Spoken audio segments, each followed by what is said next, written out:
ইলিশ হচ্ছে। না না, এটা বের হলাম পুরো বাংলাদেশ ভ্রমণের উদ্দেশ্যে। আজকে আমরা আসলাম ভোলা জেলায়। ভোলা জেলা বাংলাদেশের দক্ষিণাঞ্চলে বরিশাল বিভাগের একটি প্রশাসনিক অঞ্চল। এটি দ্বীপ জেলা ভোলা নামে সর্বাধিক পরিচিত। এর পূর্ব নাম দক্ষিণ শাহবাজপুর। ভোলা ইলিশবাড়ি নামেও পরিচিত। ভোলা চরপেশন আসার জন্য আসলে বাই রোডের কোনো ব্যবস্থা নেই, তাই আমরা লঞ্চে আসতে হবে। তো লঞ্চে আসলে আমি জীবনে কখনো উঠি নাই, এটা এক্সপিরিয়েন্স নেওয়ার জন্য আমি আসলে ভোলা ভ্রমণটা বেছে নিই। তো আমরা ভোলায় কীভাবে আসলাম, কত টাকা খরচ হলো, কোথায় ছিলাম, কোন লঞ্চে আসলে ভালো হয়, আমরা কোন লঞ্চে আসলাম, লঞ্চের খাবার, সব কিছু নিয়ে আমরা আলোচনা করব। থাকবেন আমাদের সাথে সবাই। শেষ পর্যন্ত যাইতে পারতেছো? হ্যাঁ, শেষ পর্যন্ত যাইতে পারতেছি। জীবনের প্রথমবার আমরা আজকে লঞ্চে উঠবো। আমরা চলে আসলাম ঢাকা নদী বন্দর সদরঘাটে। এখান থেকে আমাদের লঞ্চ ছেড়ে যাবে। আমাদের লঞ্চের টাইম হলো 8:30। 10 টাকা করে লাগছে। এটা কে এক্সট্রা করে? মানে এক্সট্রা না, এটা ঢুকতে নাকি টাকা লাগে। লঞ্চ ঘাটে ঢোকার জন্য এক্সট্রা করে পার পারসন 10 টাকা করে টিকিট নিতে হয়। তো এটা হলো লঞ্চের ঘাটের টার্মিনাল। তো আমাদের লঞ্চ হলো কর্ণফুলী 13। দেখুন কত সুন্দর বিশাল বহুল একটা লঞ্চ, কর্ণফুলী 12 এবং 13। লঞ্চে আমরা কিছু খাবার নিয়ে ইন্ডিয়ান চোষা কমলা।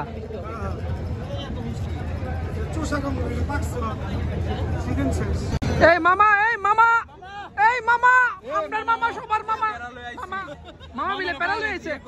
এই প্যারাটা বেচতে পারে নাই। এই মামা কেমনে আইছেন আপনি আমারে কোন?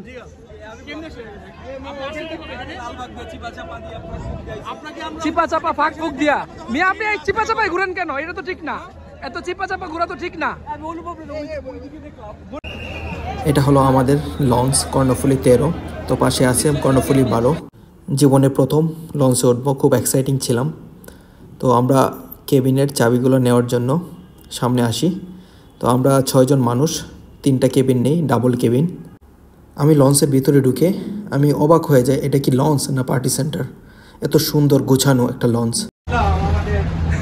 যাই হোক, এই হচ্ছে আমাদের কেবিন।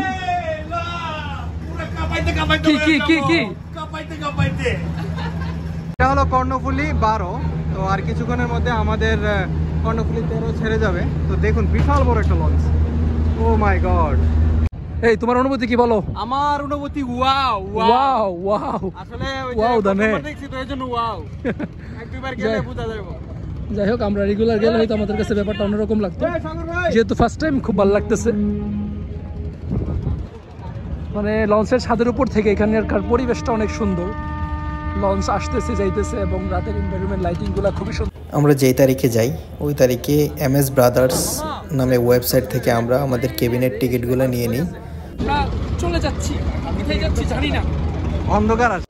আমাদের লঞ্চ ঠিক 8:30টায় ছেড়ে দিল।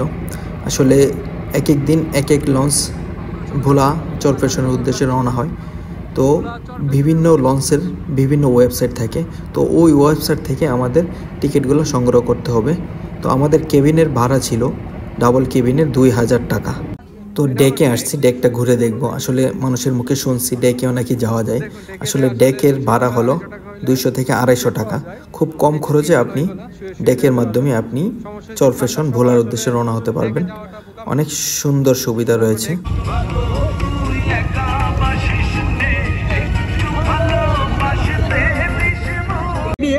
চিংড়ি কত করে ভাইয়া? 2 পিস 200। আর এটা এটা কি মাছ? পোয়া কত করে? ইলিশ ফ্রাইটা কত করে? 200 করে পার পিস। 200 পার পিস 200 করে। পার পিস ইলিশ 200 টাকা না? যাই হোক, আমরা আসছি। আমাদের ডিনার করতে হবে এখানে। 100 কক নাকি? পাকিস্তানিটা। ডাউলও আছে। আর এদের বেশি হাঁস নিতে চাইলে হাঁস আছে? হাঁস কত করে? হাঁস ফুল হাঁস একবারে। ফুল হাঁস কত করে পিস? 800 টাকা। বেশি আলাদা করে ভুনা করে দেব। একটু বেশি হয়ে যায় না? আপনার একটা হাঁস কেনাই 800 টাকা।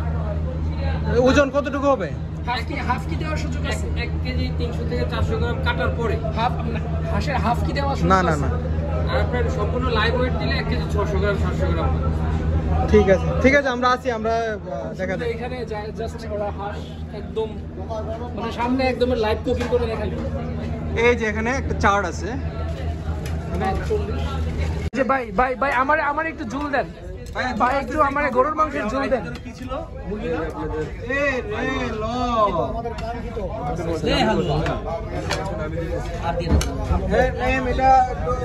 কি ইলিশ মাছ ভাজা?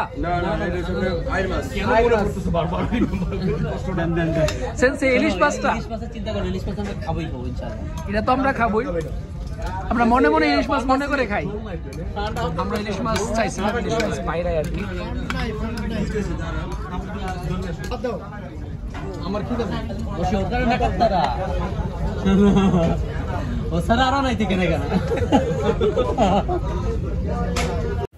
খাওয়া দাওয়া শেষ করার পরে আমরা খেলাধুলা করি, তারপর আমরা শুয়ে যাই ঠিক 12টার দিকে। আমরা জাস্ট রেডি হয়েছি বের হওয়ার জন্য, আর বের হয়ে দেখি সূর্য উঠতেছে, আর এদিকে আমরা সবাই রেডি। আমরা চলে আসছি বুলা, আমাদের লঞ্চ জার্নি শেষ আজকের মতো। চরফ্যাশন লঞ্চ ঘাটের নাম হলো বেতুয়া লঞ্চ ঘাট। এখান থেকে আমরা আমাদের গন্তব্যস্থান চরফ্যাশন বাজারে যাব। আমরা বেউতা ঘাট থেকে এখন যাচ্ছি চরফ্যাশন সদরে। আমরা চরফ্যাশন বাজারে প্রায় কাছাকাছি চলে আসছি। আমাদের বেউতা ঘাট থেকে প্রায় 20 মিনিট সময় লাগছে। আর কিছুক্ষণ সময়ের মধ্যে আমরা চরফ্যাশন বাজারে চলে যাব। এটা হলো জ্যাকব টাওয়ার। আসলে ইউটিউবে এবং বিভিন্ন জায়গায় দেখেই আসছি। এই যে আমরা গাড়ি থেকে জ্যাকব টাওয়ার দেখা যাচ্ছে, দেখুন আমরা প্রায় চলে আসছি চরফ্যাশন বাজারে। এখন অনেক সুন্দর একটা ভিউ এখান থেকে দেখা যাচ্ছে। আমাদের হোটেল এখন যাব, হোটেল আলী ইন্টারন্যাশনাল কি আছে? আসলে ইন্টারন্যাশনাল দেওয়া, কিন্তু আসলে ওই রকম সার্ভিস আছে কিনা আমরা জানি না। ডাবল বেড, ডাবল বেডের একটা এই জিনিসটা খারাপ না, অসাধারণ একটা বেড মনে হচ্ছে। কম্বল একটা আসলে হবে কিনা জানি না, বালিশ দুইটা আছে, ঠিক আছে না, লজেসে ভালো আছে। যাই হোক, চরফ্যাশনের আমাদের হোটেল হচ্ছে এটা, মানে কম্পারেটিভের মধ্যে ভালো চলে, খারাপ না। এখন এসি আর টিভিটা কি চলে না, জাস্ট এমনি শু হিসেবে আছে?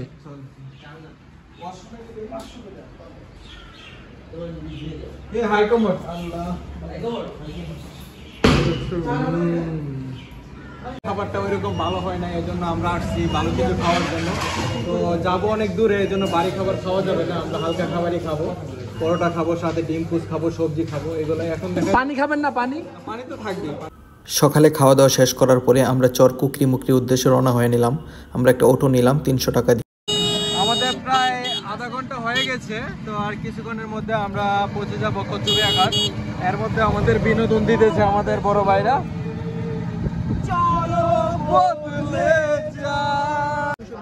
আমরা চলে আসলাম আমাদের গন্তব্যস্থান কচুরিয়া ঘাটে। তো এখন আমরা এখান থেকে লঞ্চ বা স্পিড বোটে উঠবো। তো বোটের জন্য অপেক্ষা আছি। আমরা কচ্ছপিয়া ঘাটে এসে দেখি এখানে কোনো লঞ্চ নাই একদম। আজকে কচ্ছপিয়া ঘাট থেকে আপনাকে লঞ্চ বা স্পিড বোটে করে আপনাকে যেতে হবে চর কুকরি মুকরি যে ঘাট আছে ওই ঘাটে। আসলে যদি আপনি ট্রলারে যান কম খরচ হয়, স্পিড বোটে গেলে বেশি খরচ হয়। আমরা একটা স্পিড বোট নিই 200 টাকা করে পার পারসন। তো অল্প সময়ের মধ্যে আমরা কুকরি মুকরি যে ঘাট আছে ওই ঘাটে চলে আসলাম। যাই হোক, আমরা আসছি, তারপরে যা দেখা যাক কতটুকু যাওয়া যায়। হ্যাঁ, আমরা চলে আসছি আমাদের মোটামুটি গন্তব্যস্থানে। তো নাইম, কোথায় যাচ্ছ? এখন আমরা জাস্ট কচ্ছপিয়া ঘাট থেকে, আর এই ঘাটের নাম কি ভাই? এটা হচ্ছে কুকরিমুকরি ঘাট। কুকরিমুকরি ঘাট থেকে কুকরিমুকরিতে যাইতে মোটামুটি 20 থেকে 25 মিনিট লাগে, আর বাইক দিয়ে 15 মিনিট সময় লাগে আর কি। ভাড়া হচ্ছে 50 টাকা করে পার পারসন। তো আমরা এখন বাইক দিয়ে যাচ্ছি, সময় আমাদের কম, সেজন্য আর কি। আছে পিছনে, পিছনে কে আছে? সবাই আছে। আমরা এখন চলে আসছি ডাকাতিয়া ঘাট। ডাকাতিয়া ঘাট থেকে আমরা এখন আসলে নারিকেল বাগানে যাব। আসলে একটু হেঁটে যেতে হয়, 10-15 মিনিট হেঁটে তারপর নারিকেল বাগানে যেতে হয়। তো দেখো কি অবস্থা, মানে খুব খারাপ অবস্থা, জঙ্গলের ভিতর দিয়ে প্রায় আমরা 10 মিনিট ধরে হাঁটতেছি। আর এই যে একটু খাড়া ইয়ে আছে, তো আমরা ভাবছিলাম কাদা আছে, পানি চিন্তা করে আমরা জাস্ট স্যান্ডেল পরে আসছি, কিন্তু আসলে আমরা ভুল করছি, আমাদের ক্যাচ পরে আসা উচিত ছিল। এখন আছে আমরা ডাকাতিয়া ঘাটে। তো এখান থেকে আমরা নদীটা পার হব। পার হওয়ার পরে ওইটা হলো কুকরি, দেখেন তো এ 10 টাকা ভাড়া, এখান থেকে 10 টাকা ভাড়া। তো দেখুন সুন্দর একটা ভিউ। আরে বাপরে, এটা কি দুপুরে লাঞ্চ? দুপুরে লাঞ্চ, কারণ এখানে অবস্থা খুব খারাপ, খাবার নাই, কিছুই নাই, এখানে কষ্ট করতে ফিঙ্গার দিয়ে তালা দিয়েছে, যা আছে তাই নিয়ে আমাদের লড়তে হবে। তো এটা হচ্ছে নারিকেল বাগান। তবে আমার কাছে নারিকেল থেকে খেজুর, খেজুর আর নারিকেল দুইটাই আছে।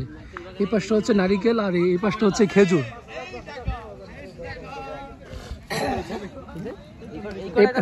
মানে এটা হচ্ছে পুরোটা হচ্ছে খেজুর আর এই পাশটা হচ্ছে নারিকেল।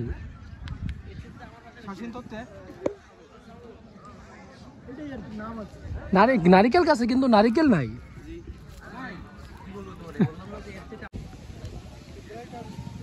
কি বলবো, বলার কিছু নাই, আসলে বাসা রাখতে পারতেছি না। অসাধারণ ভিউ, আসলে ঘুরলে মন ফ্রেশ থাকে। আসলে এখানে এসে আমরা বুঝতে পারলাম আসলে আমার মনটা ফ্রেশ হয়ে যায়, মানে গত যা কিছু সবকিছু ভুলে গিয়ে আমি এখন এই জাস্ট একটু মানে সাগরের দিকে তাকাইলে একদম সব রকম প্রশান্তি পাওয়া যায়।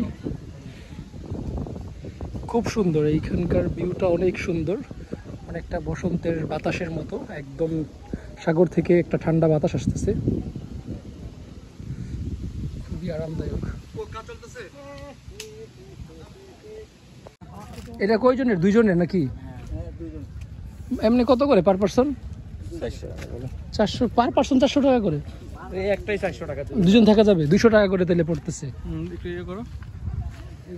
তো কেউ চাইলে তাঁবুতে থাকতে পারবেন। তাঁবুর এখানে 2 জন 4 জন ফ্যামিলি তাঁবু আছে। তো পার পার্সন 200 টাকা করে পড়ে। এখন আমাদের যাওয়ার সময় হয়ে গেছে। আসলে অনেক ভালো লাগলো, সমুদ্রের পাড়ে সময় কাটানোটা আসলে অনেক আরামদায়ক। তো সব কিছু ভুলে গিয়ে এখানে এসে আমরা এনজয় করলাম, খুব ভালো লাগলো। ভালো থাকবেন সবাই।